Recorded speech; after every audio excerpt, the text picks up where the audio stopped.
Hi guys, welcome to Dakshu stock. இன்னைக்கு நம்ம ஒரு ஸ்டோரியை தான் உங்களுக்கு புதுசாக சொல்ல போறோம். ஆபிரகாம் சாக்ரிஃபைஸ் ஐசாக் ஒரு பைபிள் ஸ்டோரி தான் இன்னைக்கு சொல்ல போறோம். ஹாய், நான் உங்களோட தக்ஷக்.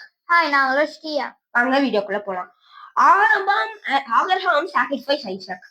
ஆபிரகாமும் சாராவும் ஒரு ஓல்டு செட்ல தான் வாழ்ந்தாங்க. ஆனா அவங்க வந்து சோகமா இருந்தாங்க, ஏன்னா அவங்களுக்கு ஒரு சைல்டு இல்லை.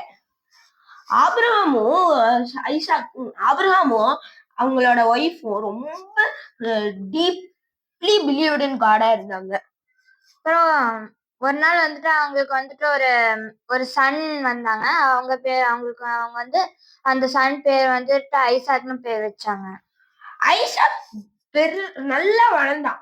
அவன் ரொம்பவே நல்ல பையனா வந்தான். அன்னைக்கு ஒரு நாளைக்கு ஆபிரகாம் தூங்க போது ஒரு எல்லோ கிரியேச்சர் மாதிரி வந்துட்டு ஆபிரகாம் அப்படின்னு கத்துச்சு.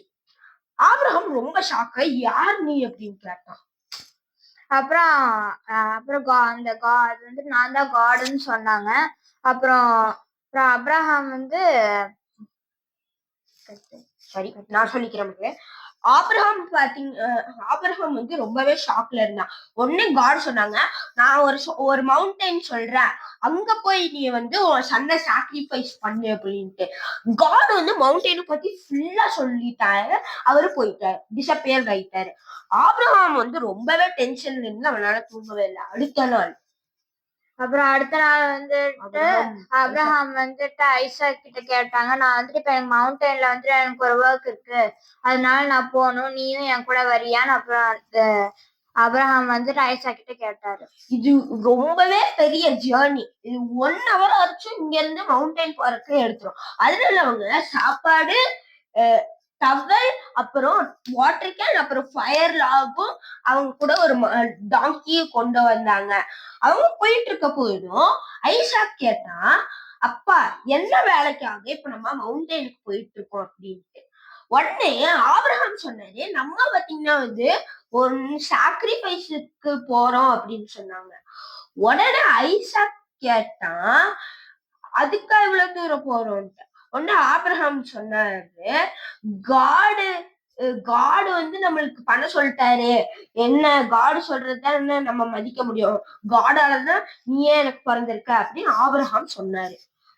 அவங்க மவுண்டனுக்கு ரீச் ஆகி ஒரு ஆல்டரேட்டை ரெடி பண்ணிட்டு ஐசாக் கேட்டான், நம்ம என்ன அனிமலை நம்ம வந்து சாக்ரிஃபைஸ் பண்ண போறோம். உடனே ஆபிரகாம் சொன்னாரு, நம்ம பாத்தீங்கன்னா காடு வந்து ஒரு அனிமல் நம்மளுக்கு ப்ரொவைட் பண்ணுவாரு அப்படின்ட்டு.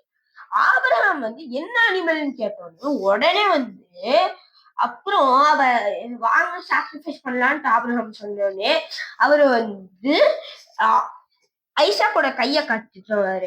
ஏன்பா என் கைய கட்டுறீங்கன்னு ஐசாக் கேட்க போது ஆபிரகாம் வந்து ஆன்சரே இல்லை. உடனே அவனை படுக்க சொல்லிட்டு ஒரு கத்தி எடுத்துட்டு அவனை கொல்ல வர போறோம். ஒரு ஏஞ்சல் அப்பியர்ட் ஆகி ஆபிரகாம் ஸ்டாப் பண்ணி அவனை கொல்லாத அப்படின்னு சொல்லுவாங்க. அப்படி சொல்லிட்டு அந்த ஏஞ்சல் போயிட்டாங்க. அப்புறம் ஆபிரகாம் வந்து ஹாப்பியா இருந்து அவங்க 2 பேரும் கட்டி பிடிச்சுக்கிட்டு அப்புறம் வந்து ஆபிரகாம் வந்து ஒன்னு ராம்போ காட்டுல பார்த்தாரு. அப்புறம் அவங்க வந்துட்டு ஒரு ஹாப்பி லைஃப் அப்புறம் வாழ்ந்தாங்க. சரி வந்து ஐசாக் படுத்திருக்கிற இடத்துல சாக்ரிஃபைஸ் பண்ணிட்டு அவங்க 2 பேரும் வீட்டுக்கு ஜாலியா போயிட்டாங்க. தேங்க்ஸ் ஃபார் வாட்சிங் தக்ஷ் நைஸ். இதுல கொஞ்சம் மிஸ்டேக் இருக்கு, நாங்க இன்னும் கொஞ்சம் இம்ப்ரூவ் பண்ணிக்கிறோம். அப்ப வந்து நீங்க வந்து அப்ப நாங்க ஃபுல்லா கரெக்டா சொல்றோம். நான் உங்களோட தக்ஷக், பாய். நான் உங்களோட ஸ்ரீயா, பாய் பாய்.